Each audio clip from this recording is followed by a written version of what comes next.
Welcome to Category 5 Technology TV. It's episode number 510 for Wednesday, June the 28th, 2017. So nice to have you here. And tonight we have got an exciting show for you.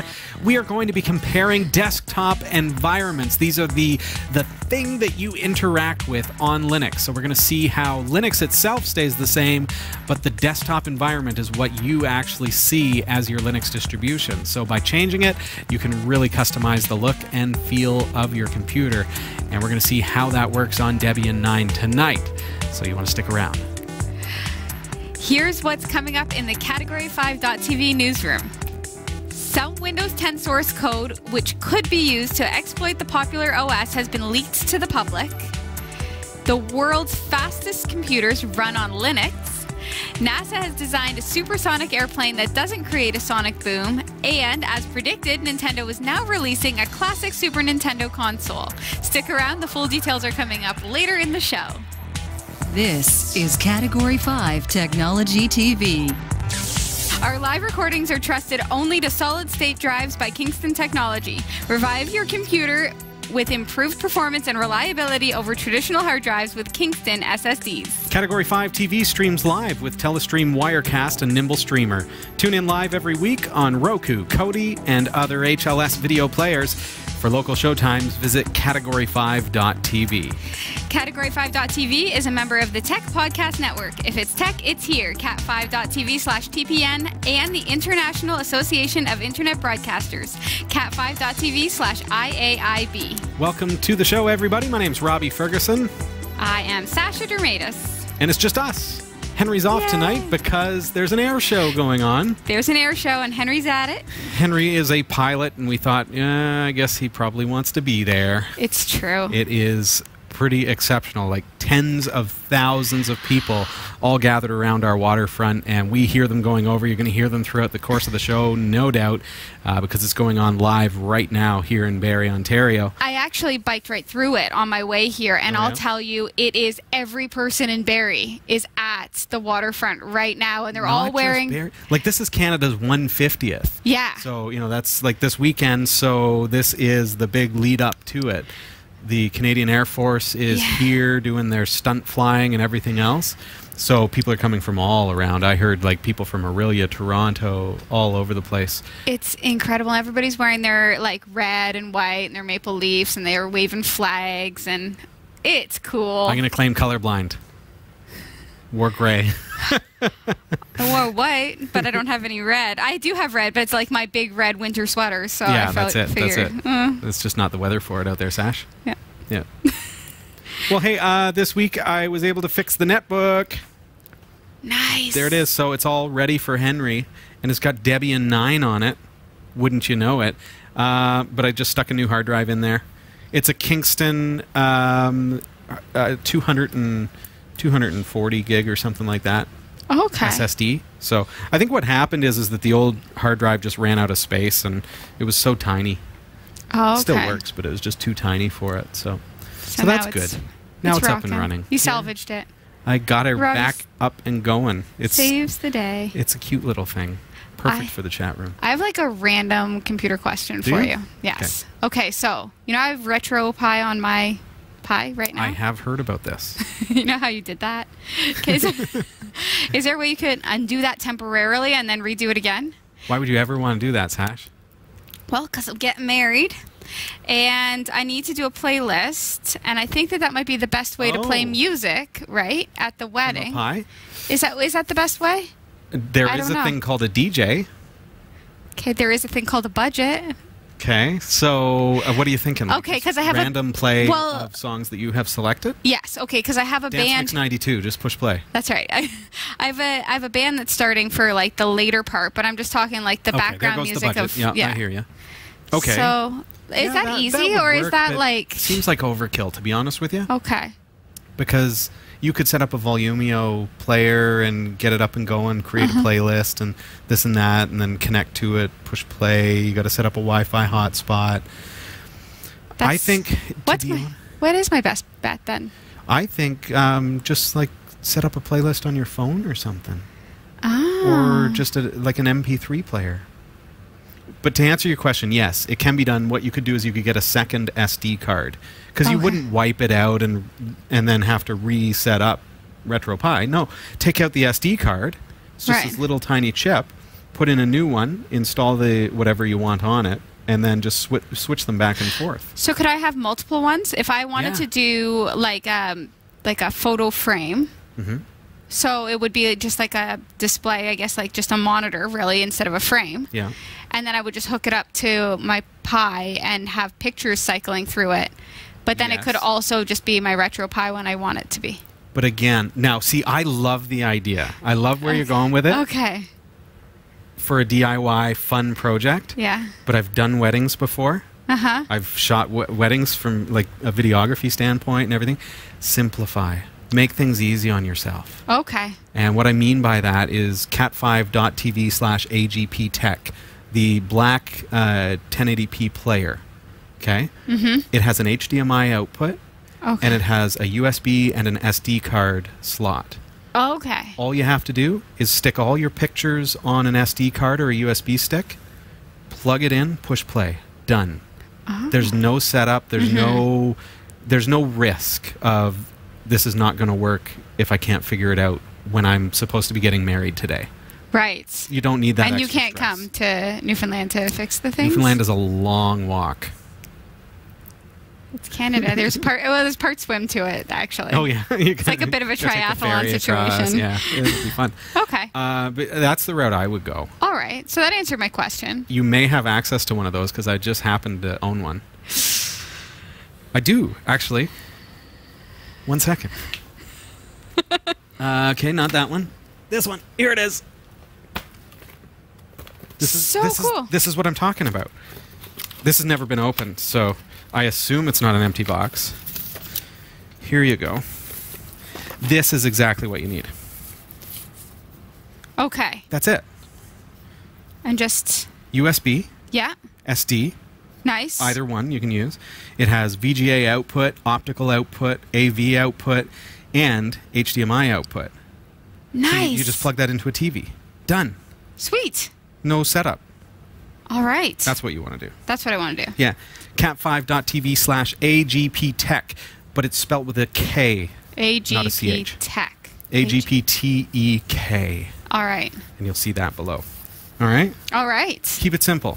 I'm gonna. Don't add stress to your special day. Okay, thank you. That's my trick. All right. Got the new Eric's Black Talon drone. It's a micro drone, but not so micro. Right. It's smaller, it's lighter, right. But it has a 720p camera right on the front here. I don't know if you can see that at home. There's a little camera right there. So it has FPV goggles, like you put your phone in it. Right. And you can fly this with FPV just through your phone.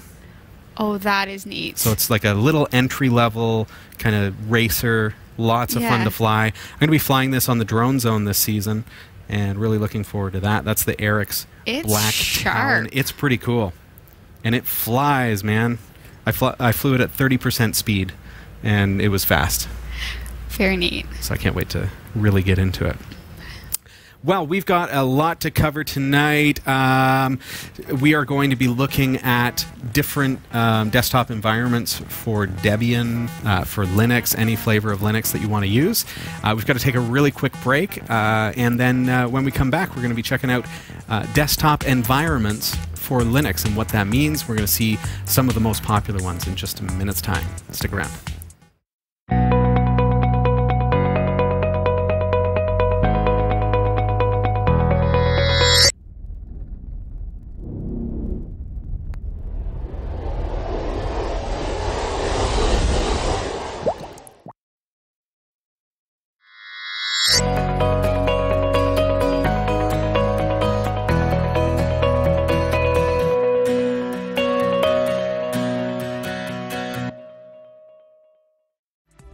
Welcome back. This is Category 5 Technology TV. Our website is category5.tv. Please check us out. We've got lots of great programming there, 510 hours of tech, and then some. Plus, we've got some other shows as well. So check it out, category5.tv. Finally started Black Mirror at your suggestion. And? First of all, we watched 2 episodes and then realized that we had started on season 3. That's okay. So it doesn't matter what order you watched it in, but it was very reminiscent of The Twilight Zone with some F-bombs thrown in. Yeah. A little bit. You liked it, though, so, didn't you? Yeah, so watch out for the F-bombs. It's a little bit like you don't want to have the kids in the room kind of thing. But that was a lot of fun. There are no episodes of that show that you think that the kids should be in the room for. No. No episode. No, it's not. Even if it starts Not out looking like it's going to be an okay family-friendly episode, it's not going to end well. But as a fan of Doctor Who myself, yeah. And the way that Doctor Who and in particular the Twilight Zone, every episode is kind of a standalone thing. Doctor Who has some running themes, but Black Mirror, I found, is very much like Twilight Zone in that each one is like its own movie. Right. So it doesn't matter if you watch them out of order. Doesn't matter that I watched season 3, episodes 1 and 2 first, and then we're going to jump back to season 1. Have you finished it? I finished all of it. Yeah, I'm waiting for more. Yeah. And there will be more. You know, though, what I watched yesterday, and y'all know that I am like kind of uncultured when it comes to old movies and such, and this is not even a really big deal, except that it was to me because people make reference to it all of the time and I'd never watched it. Office Space. I haven't seen it yet. Oh. And it's funny because somebody was just mentioning it to me a couple weeks ago. It's on Netflix. Oh my goodness. It is And? hilarious. Is it? It is good. And Jennifer Aniston's in it. She's like, Really? like 7. No, she's not 7, but That's kind of, culturally, that is something that I should watch. yeah, I win.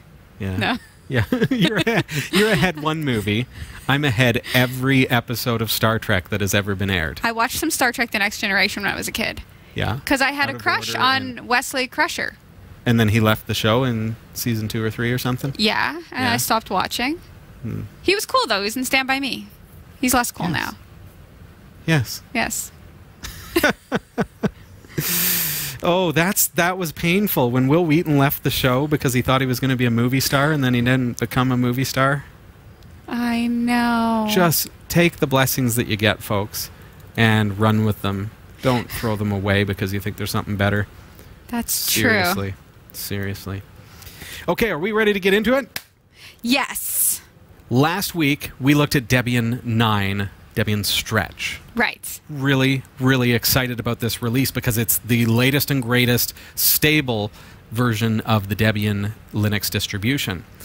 The response has been fantastic on YouTube. Thank you very much for all your comments, your thumbs up, and your new subscriptions. We love hearing from all of the viewers who have been saying, hey, I really love this show, love what you guys are doing. I appreciate that. We all do. And one question in particular stood out to us this week. Maybe you can take that for us? I can take it? Okay. Oh, except the blue is not there. So I don't know who watched. No way. Somebody watched last week's episode. I'm going to get it. Okay. Can you believe that the blue ink went out of my printer and your name happened to be in blue? I'm guessing Garby. No. No, it's not Garby. C. Maybe it's a C? C. Who is that? C. Oh, it's killing me. You work it out. You make it up, and I'm Is going that to get you that's the actual name. C. This is amazing. 21D? You No. never know. You I never won't know. Oh. It looks like it ends in a 1. What are you on about? Okay, I'm going to read it, and then we'll tell you what's wrong. I'm going to have it before you even... Okay. All right. Oh, I was right! Camhin 1. It's your question, my man. I'm serious. Blue ink gone on the printer. And you know what? You would know that because I said starts with a C and ends with a 1. You already knew it was yours. Yeah, and it's me. It's got to be me. It wouldn't have been great if we were like, it's Charles 11. Okay. So tell me again. It's Camhin 1. And before we move on, just skimming, making sure there's nothing else typed in blue. Very good. All right. What did Camhin 1 say to us? Watched last week's feature on Debian 9 and said, I'm really enjoying this channel. Why don't you guys have more subs? Can you guys do a video comparing different desktop environments? I think it would be an interesting video. It will be. Right. Desktop environments. We hit on it a little bit last week, and hitting that first question, why don't we have more subs? Hey, Get the word out. Spread the word about Linux Tech Show. Spread the word about Category 5 Technology TV, and that's how we build it. A lot of YouTubers will buy subscribers, and we don't play that. So so we appreciate each and every one of our subscribers, our supporters. Click that subscribe button if you've been watching the show. Maybe you've been watching for some time and you haven't subscribed. Maybe you don't even have a YouTube account, so you just haven't gotten around to it. Make sure you sign up and then hit that subscribe button. And that really that helps increase those numbers. So Cam Hin 1 can go, wow, look at how things have really been taking off around here. I did it. It was easy. So you can do it. It's easy. Thanks. Okay, so hitting the question, we talked about desktop environments, what it means to the Linux user.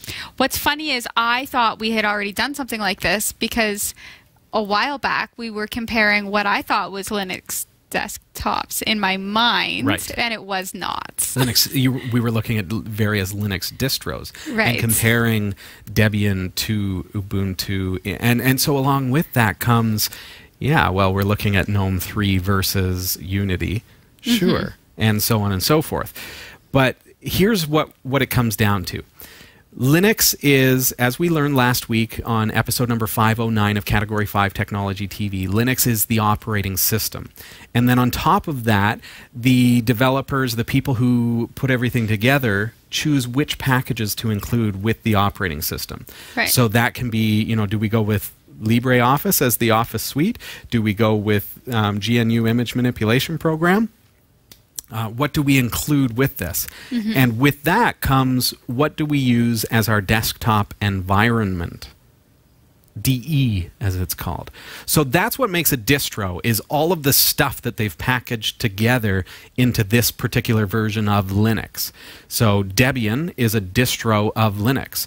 Ubuntu is a distro of Linux, and as well as Fedora and OpenSUSE and any of the other ones that you've ever heard of. They're all different distros of Linux, so different packages all thrown on top of Linux. So the desktop environment is probably one of the key considerations when it comes to what makes a distro look and operate the way that it is. But that said, because Linux is the way that it's set up, you can have multiple desktop environments installed and switch between them without ever leaving the operating system. No. Yeah. So during our Debian Stretch installation last week, I simply checked off all the options. So it has all of the available options in Debian. And let's, I'm going to pull it up on the netbook here so that I can kind of see and show you. We'll just log out to the login screen. Oh, you know what? The netbook doesn't have it all. So my laptop here does. So let's first take a look at what's called Cinnamon. And as I'm saying, the desktop environment is what you see. So this is the way that your operating system performs, how you interact with it, where your menus are, how you open things, how you navigate the entire operating system. That's what the desktop environment is. Okay? So I touched on this last week when I said, if you don't like the way that files open, or you can't figure out this or that with the way the operating system interacts with you, with your mouse, it's probably the desktop environment, quite likely. Okay. So you can switch it to the one that you would like to choose.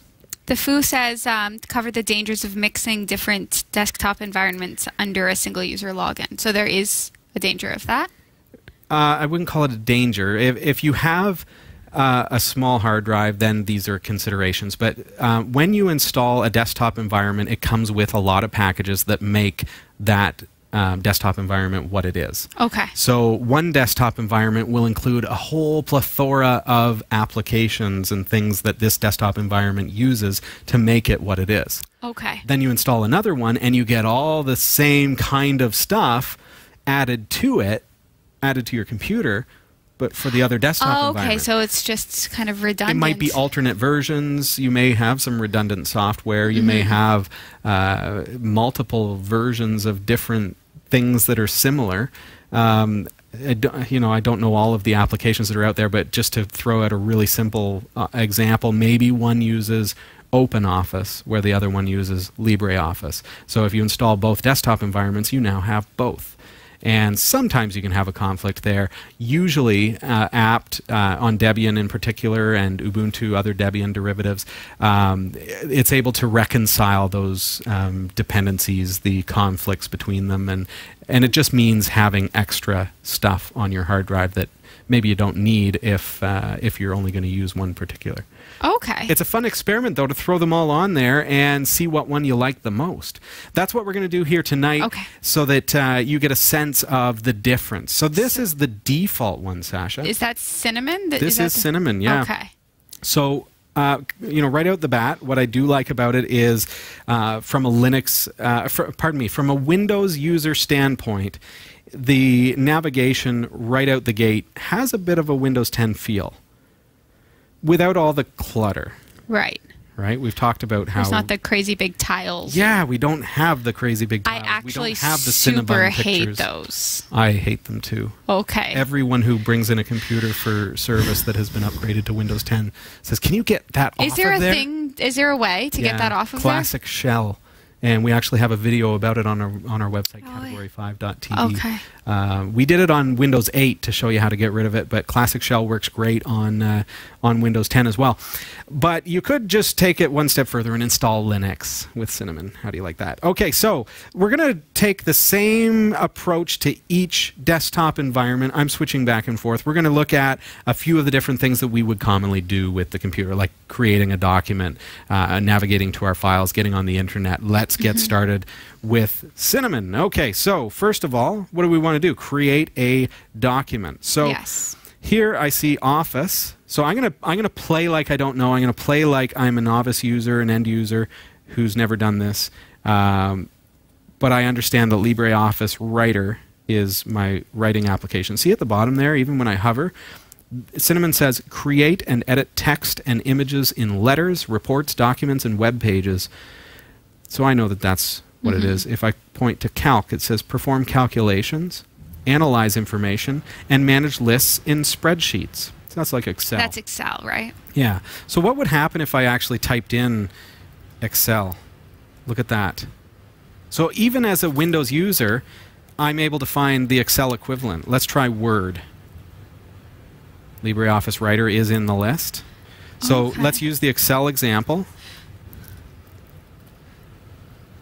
And click on it. And now I'm creating a spreadsheet, just like I would expect to. So that was a pretty good experience for a first try at getting into a spreadsheet or a document.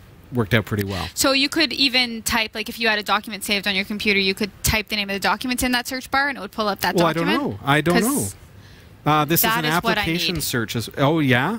In my life. Okay, well let's get to that when we actually have created some documents. But let's make one. So we're going to go Word, just because I want to pretend like I'm a Windows user trying to learn Linux.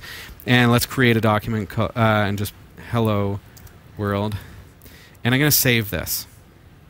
So save as. And my friends use Microsoft Office, so I'm going to actually select to use a docx file so that it's compatible. They can use it as well. And I'm going to call this Hello World Test. Do they have to, if they're using like Word, do they have to save as a docx for me to be able to open it in Linux? No. I just have to save it as a docx to be a friendly neighbor to them. Because theirs is dumb. Yes. Yours is clever. Okay, good. So as long as you're going in that direction, as long as you save it as a file format that they can access. Okay. So in our case, it's asking, are you sure? ODF is a little better. I'm going to say, no, I actually want to use Microsoft Word format because that's what my friends use in the office. Okay, close that. Hello, world. So this is an application search, Sasha, not a document search. So you notice that your document is not coming up anywhere in there. Okay. Let's see if there is a search. There is one called desktop search. Hello, world. Do you use search on Windows?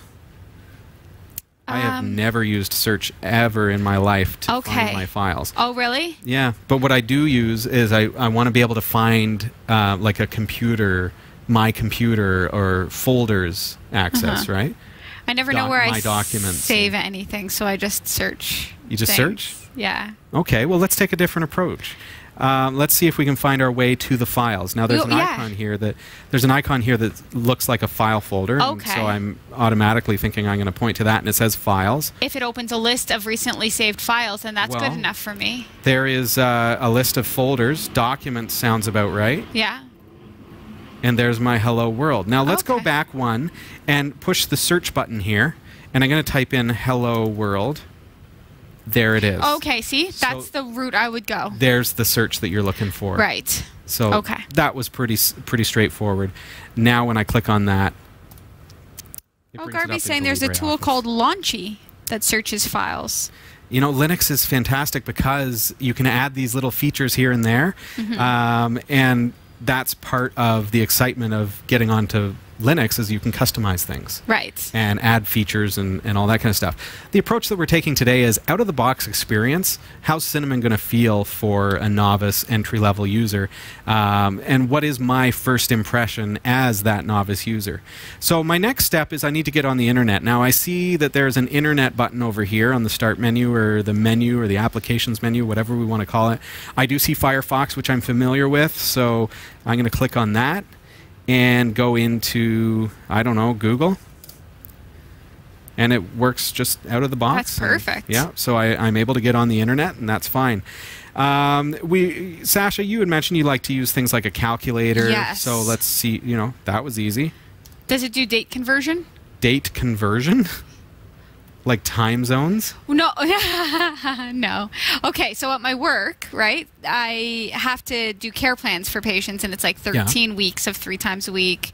And so I have to subtract how many adjustments that they've had for how many they're supposed to have. Wouldn't that be like a feature of a spreadsheet or something? I've used a calculator before, but you can just select date calculation. I've never heard of such a thing in a calculator. Okay. It calculates the difference between 2 dates, which is perfect. Tells you like 4 weeks, 3 months. Can I just be straight up real with you? That nobody else uses that? No, I'm not saying that. But what I would do in a case like that. So what's the question? Like if how many weeks between now and September 9th? September 9th? Yeah. I know I'm lazy. But it's just like we just live in such a world that, when there are 10 weeks until the 9th of September, it's like the answers are just everywhere. And what would be an example like years since 1979? It's like every answer is there. I don't need to learn math anymore. I'm so darned lazy. It's not lazy. Isn't it? No. Isn't it? It's not. You're good.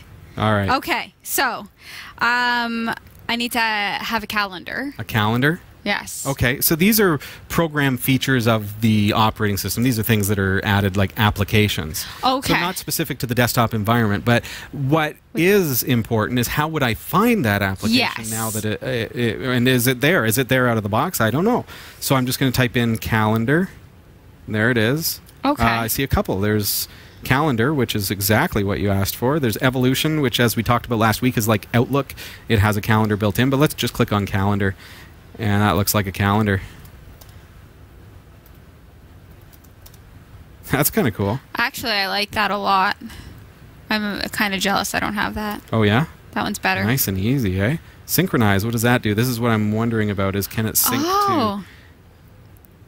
But again, this is an application on Debian 9 that came with it. So this is not part of the desktop environment necessarily. This is just part of Linux.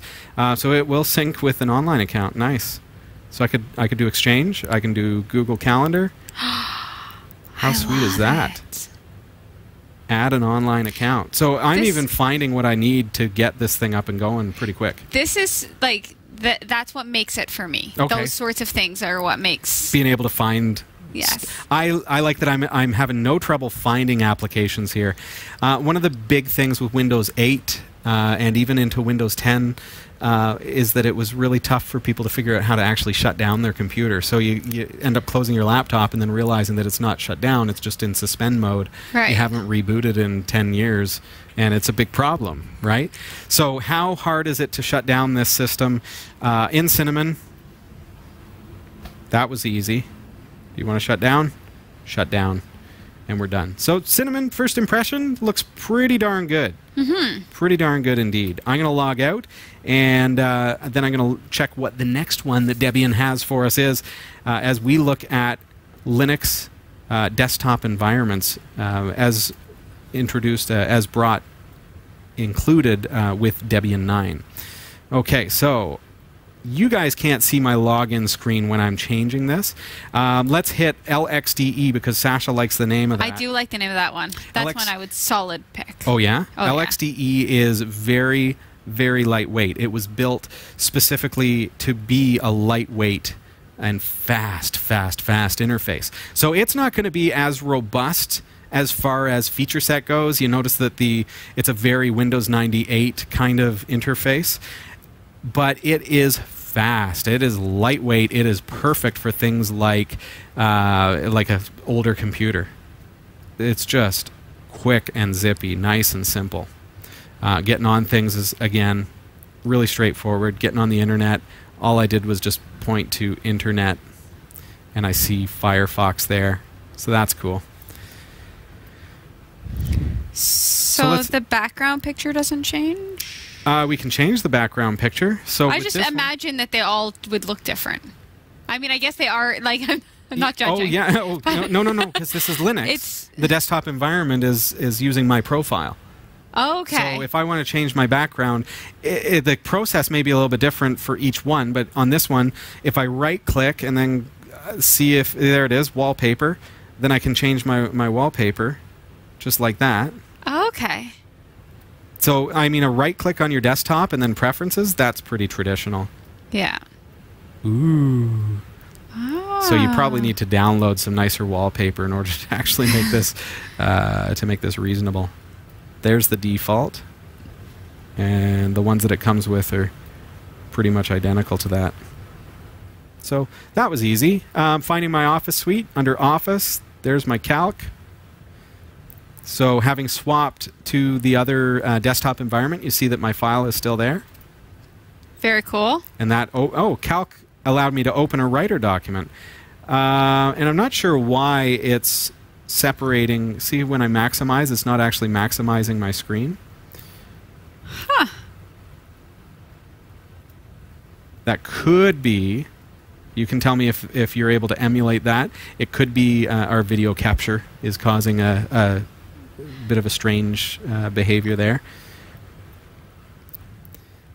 Okay, so this looks pretty straightforward, pretty simple. So this is the basic LXDE. I like to run this on servers, and that lets me run without any overhead when it comes to the desktop environment. Solbu was saying one test that is relevant for this is what happens if you plug in a USB device in each one. Want to try that? Yes. Okay.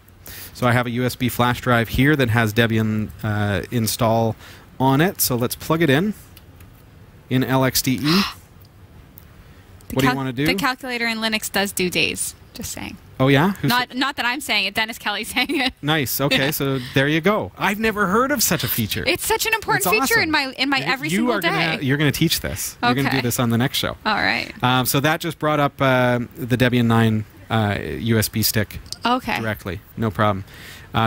Do we want to see what it looks like? Now, let's see what logging out and restarting and shutting down looks like. Again, shutdown is really easy. We've got reboot, suspend, hibernate, switch user, lock screen if you want, to step away. Easy peasy. Okay, so I'm going to switch user, which allows me to switch environment. Okay. And let's see what the next one is. Do I get to pick the next one, or? Yeah, absolutely. Gnome? You want to go with Gnome? Yeah. Okay. Okay, so this is Gnome 3. Now, I'm going to have a little bit of trouble seeing things because Gnome 3, we had some little troubles there getting it to broadcast to you. So I'm watching it in a very small screen here. But that's what it looks like out of the box. So you'll notice, first of all, that the Activities button is up at the top here, and things look a lot different. So first of all, I always recognize the Firefox icon, so I can get on the internet, no problem. It does have Evolution on there as well, which is like the Outlook clone with email and all that. It even has Writer just already there. Oh, that's neat. So that's good. That's cool. Can I maximize the window okay on here? Oh, it's a little different. I notice I don't have like a maximize minimize button, but I can double click on the top bar and it goes there. So if I open, I'm going to see my Hello World document. It's there. No problem. Okay, so the other things that we want to be able to do, and that has a cool kind of effect to it, doesn't it? Mm-hmm. Looks kind of different. So how do we get into things like your calendar application? So I'm going to type calendar. This has a really sleek kind of look to it, doesn't it? Yeah, I'm partial to this one. Yeah, already? Yeah. Okay, so let's bring up calendar. There you go. It looks really clean, like the decorations, everything looks like it's uniform. It looks really good. I like that. And what about task switching? So if I have multiple tasks open, I'm curious about how GNOME 3 handles this. So if I hit Alt-Tab, yeah, I get a task switcher. Okay, good. If I hit the Windows button and Tab, I get a task switcher. What about things like, do I have anything else? It looks like that's kind of it. When I hit my window button, like the super button, it gives me that. Can you do that half screen split thing where you do like the Windows button and then the left key or the right key just to throw it to one side? Oh, like to... Oh, I see what you mean. Like to... Yes, okay. Good, so it actually operates just like Microsoft Windows that way. That's a handy tip, too. Yeah, I wonder if the other desktop environments can do that too, but it is nice to see that GNOME has that, so I can position things like that. Right. That's kind of cool. And from there, I mean, the underlying OS is the same, so it's really just the environment. It's strictly how do I interact with the computer, and you can start to see that. And as the tutorial goes on, as the demonstration goes on, like I don't need to show you that I can get on Google because, okay, we know we can. It's right, Linux. It's Firefox on Linux. It's the same software. It's really just how do I get there that is different. So how do I get to my files? I'm going to just type. I'm going to try that file, and there we go. We've got files right there. There's my file manager. I do see the search button there, just like before, so I can type in "Hello World," and there's my document. That's cool. So just like you would expect, everything looks pretty good. And then to perform a system shutdown, how would we do that here? So let's first of all look under the Activities menu because it is an activity.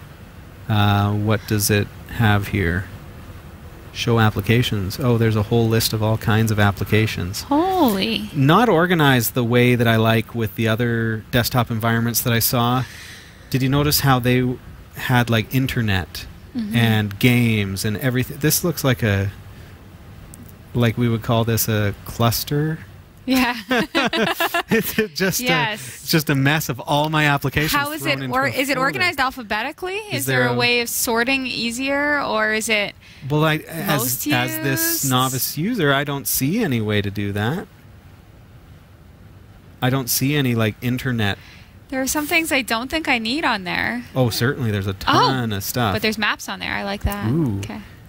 So if you don't know the name of the application or what it is you want to do, it might be a little difficult for me to find my way here. I'm dragging with my mouse and it lets me kind of slide. That's kind of nice. I don't know what I just did though. So if you have a touch screen, that might be kind of nice. But again, not too keen on the organization of it. Now what's down here?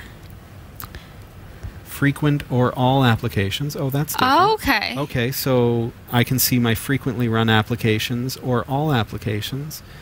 That's something. But what I'd really like to see is like an organizational structure there. And I still don't see a shutdown, so I'm going to look over here. And there's nothing that is obviously a shutdown thing to me. I'll start with that. And this looks like a little notification window. And again, nothing really stands out as shutdown, but we recognize that symbol. Right. And if I push that, it gives me the power off option. or restart. So we can find our way there a But little it's not less, as super friendly. but really beautiful, Yeah. really gorgeous, as a matter of fact. So I'm going to actually log out here so that we can check out the next one, which is going to be KDE Plasma. How do I get out? Holy cow. Seriously, like I just want to log out of my system here. Settings. Oh, there's my name. Log out. Nice. Oh, Darby Maybe just said, click your username. once you find your way, not that difficult. I like that one. It is kind of pretty. Yeah. Okay, so let's get over here. I'm going to log in. Let's see what else we have. So Debian 9, Debian Stretch comes with the options to install, and you can install one or many. LXDE, Cinnamon, Gnome, Mate, OpenBox, Plasma. Plasma being KDE. So we've already looked at Mate on the show with Ubuntu Mate. You're familiar with that. It's like the GNOME 2.5 look. It's great for experienced Linux users who like the old feel of Linux. But we're going to look at today Plasma, which we have not yet looked at. So let's get into that. And let's see if I can get the screen up on your screen here. So far, so good. A little slower to load. Mm-hmm. Maybe because it's more powerful? Do you think it's more powerful, Sasha? Do you think that's what it is? Slow and steady wins the race? It can't seriously take that long to load. My Fitbit There, doesn't have a it clock seriously on it. did. So immediately, I'm like, that took a long time to load. Yes.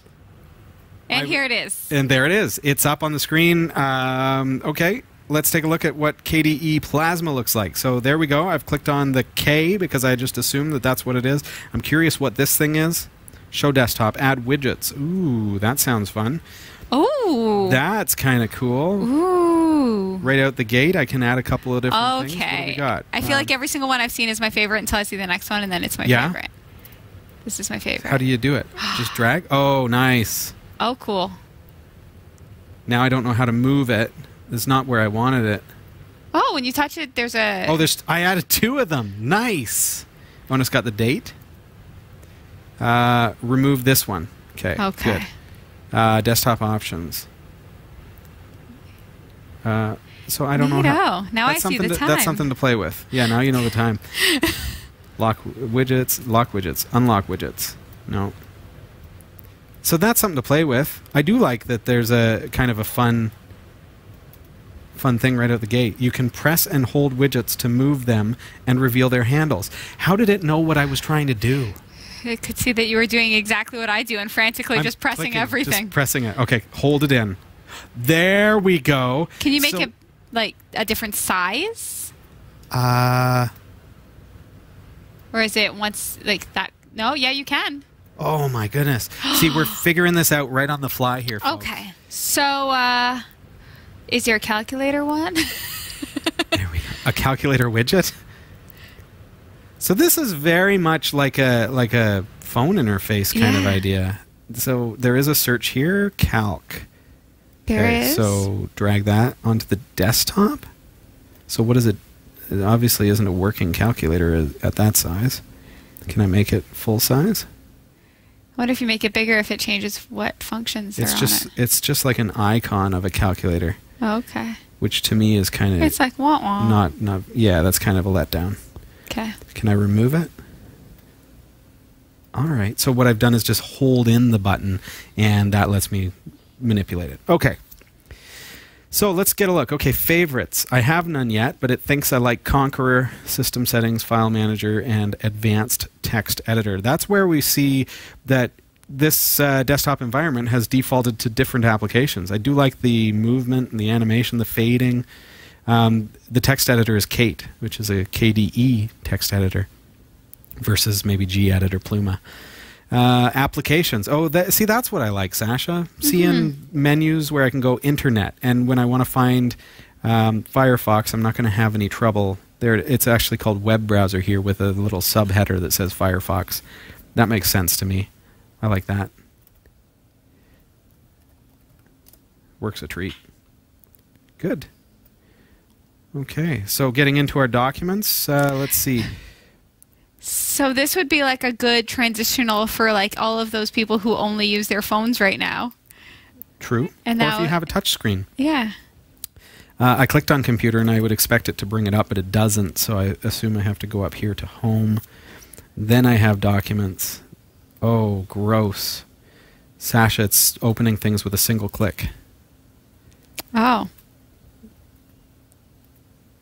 So there's where the paradigm is just a little bit different here. Every time I single click it, it does what I click on. Searching, I've got find, hello world. The other ones had like a, okay, that was just slower. I didn't hit enter.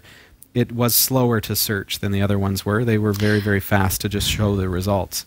This one I kind of had to sit and wait. Edit single click in the system settings. So as the novice box? user, I'm going to guess that's under control. See, because my approach here is that, you know, we're new. Let's say we're new to Linux, and we want to know, you know, how hard is this going to be to change or to manipulate, make it the way that I want it? Because single clicking to open stuff is garbage. I don't see anything there that lets me change the way that it interacts, but there definitely is. So that's all to say, you know, Linux is. You can change things. You can change the way that it interacts, but you may have to do some digging. Configure. No. See, I don't see anything in there. See how I do that? All right, so what else do we want to be able to find out here, Sasha? So you can see the difference in each of these different desktop environments, how it almost feels like a completely different operating system, doesn't it? Mm-hmm. And yet it's the same OS, just a different desktop environment. That's it. Different suite of applications that come with each. So now I want to shut down. There's one here called leave, and then I've got suspend, hibernate, shut down. There we go. So we found our way around KDE Plasma pretty well as well. Yes. So you kind of have to look at that and say, okay, well, I'm going to install Debian Stretch. It's debian.org to download it absolutely free. Choose which desktop environment you really love. Or if you're indecisive, you can actually check off a couple if you want during the installation process and set up each of those. And you can change them just by clicking the little gear before you log in, before you enter your password. Mm-hmm. And then you can change back and forth between them. Then pick your favorite and run with it. There you go. Linux is very configurable, very customizable. And as you can see, even though that's the same computer, the same Linux running, Debian 9, we're able to completely change the paradigm, completely change the interface by simply changing our desktop environment. Very cool. This is Category 5 Technology TV. We're going to head over to the newsroom. Sasha, what do you have for us today? Here are the stories we're covering this week in the Category 5.tv newsroom. Some Windows 10 source code which could be used to exploit the popular OS has been leaked to the public. The world's fastest computers run Linux. NASA has designed a supersonic airplane that doesn't create a sonic boom. And, as predicted, Nintendo is now releasing a classic Super Nintendo console. These stories are coming right up. Don't go anywhere. Jeff Weston. Yeah, man. You're building a brand new, beautiful website. What? Aren't you? No. Am I? Oh, you're a terrible actor. What? This is where acting comes into play. Oh, I didn't know we were acting. You're supposed to act. Okay, fair enough. All right. I'm building a really cool website. Are you building a really cool website? You need hosting. One of the things about a hosting account is you don't want to have limitations put on your website.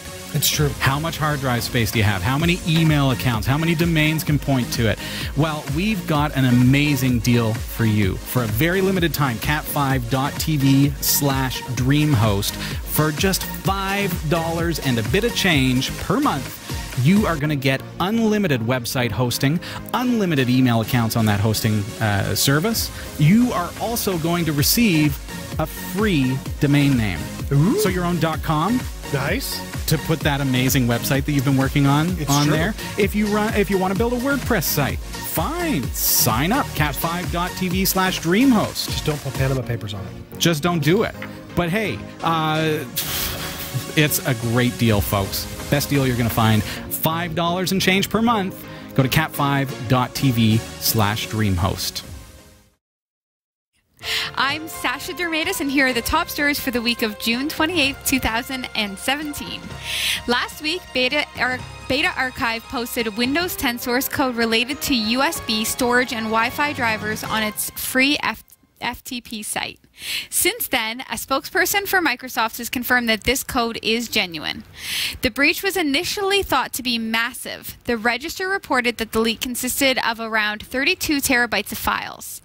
They claimed it included builds of Windows that haven't yet been released. However, it later became clear that the leak was smaller than originally reported, and what's more, a fair bit of the data had already been made available by Microsoft through the shared source kit.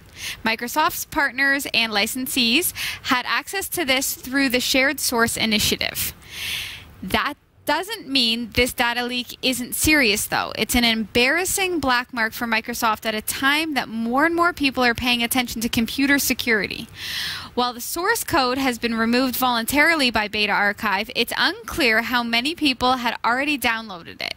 It's possible that it still could be distributed via other methods and used to create exploits for Windows 10. Linux is still running on more than 99% of the top 500 fastest supercomputers in the world. Same as last year, 498 out of the top 500 supercomputers run Linux, while the remaining 2 run Unix. 20 years back, most of the supercomputers ran Unix, but eventually Linux took the lead and became the preferred choice of operating system for the supercomputers. Yep. Now, not even one supercomputer in the top 500 run Windows. And of course, no supercomputer runs Mac OS because Apple has not yet manufactured the iSupercomputer. This information is collected by an independent organization, Top 500, that publishes the details about the top 500 fastest supercomputers known to them twice a year. You can go to the website and filter out the list based on country, OS type used, vendors, etc. The main reason for this growth is the open source nature of Linux. Supercomputers are specific devices built for specific purposes. This requires a custom operating system optimized for those specific needs. Unix, being a closed source and proprietary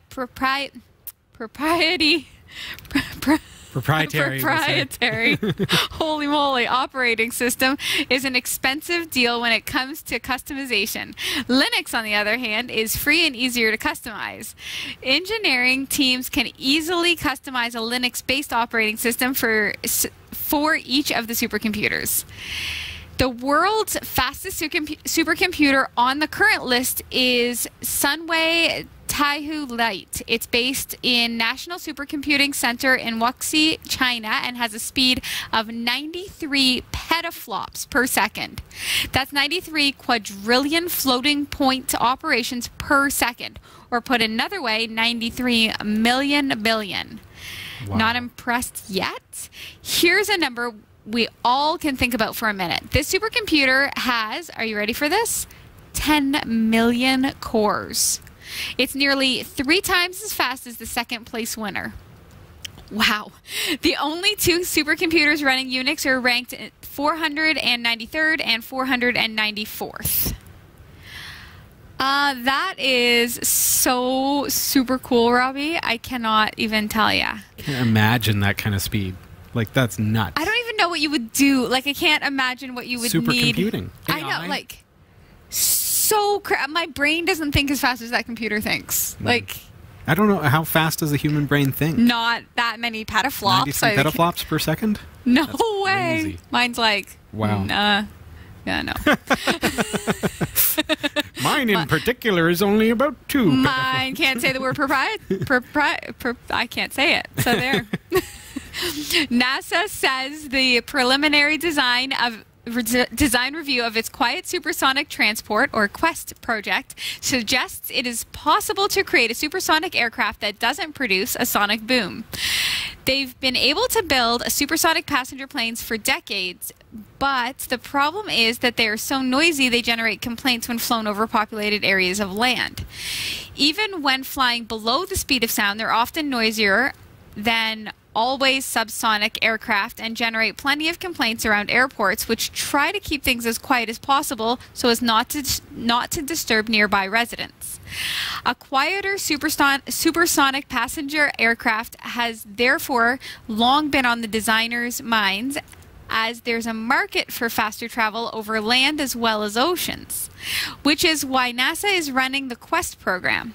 A statement posted on their website Monday says, senior experts and engineers from across the agency and the Lockheed Martin Corporation concluded on Friday that the Quest design is capable of fulfilling the aircraft's mission objectives, which are to fly at supersonic speeds but create a soft thump instead of the disruptive sonic boom associated with sonic flight today. NASA's Commercial Supersonic Technology Project Manager Peter Cohen explains that the idea is to design the airplane so that the shock waves that are produced in the supersonic flight are arranged in such a way that you don't have a boom. You just have a general kind of gradual pressure rise that produces a quiet sound.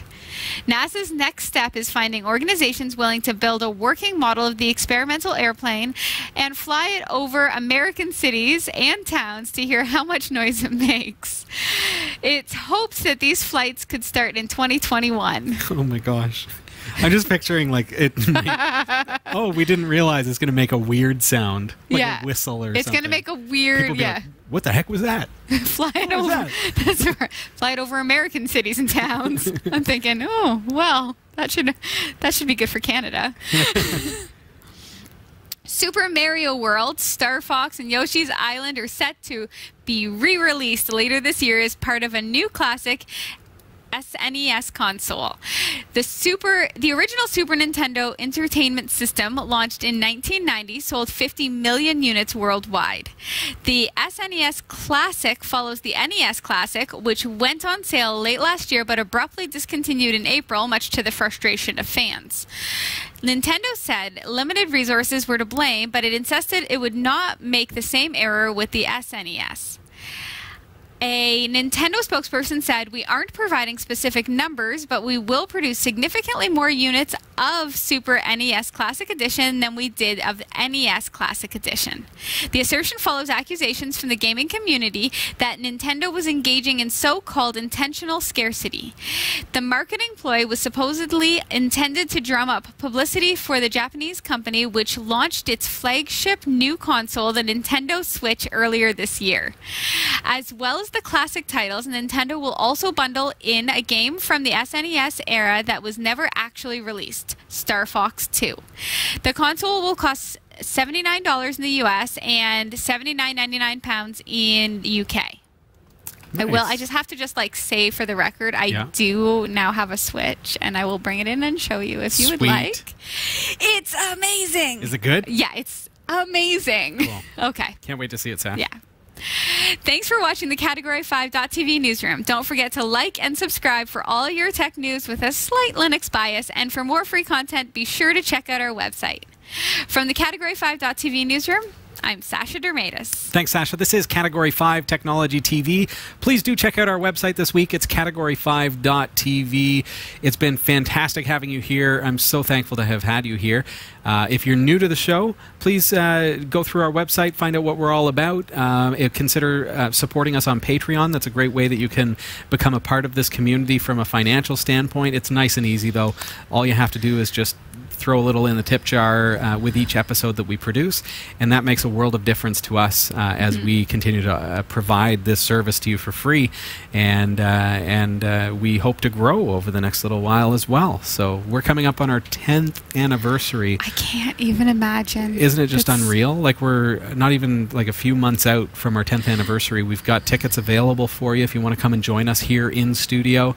Make a trip up to Barrie, Ontario, Canada. Beautiful place. And we'd love to meet you, love to see you. Just get onto our website, category5.tv, and request tickets on the tickets page, of course. There you go. Easy peasy. We've got an exceptional show planned for you next week. As you know, Henry is away this week as he's out at the air show.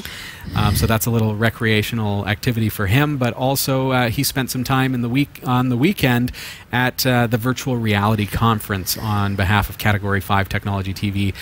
He was down in Toronto, Ontario, for that conference, conducting interviews and getting some first glance at some upcoming technology. And we're going to be checking in with him next week as he's going to be joining us again and have all that for us. That is going to be an amazing, Really exciting looking forward show. to it. Oh, yeah. And to boot, we've got your viewer questions. I know you've been sending them in. We appreciate it. We've got you on deck, Peter and Mickey Kasparek. We've got your questions. We've got questions from all of you who have been submitting them to us through our website, category5.tv. We try to catch them if you comment on YouTube as well. And we're going to be addressing those. We've got some time set aside for you next week, and we look forward to seeing you then. So have a fantastic week.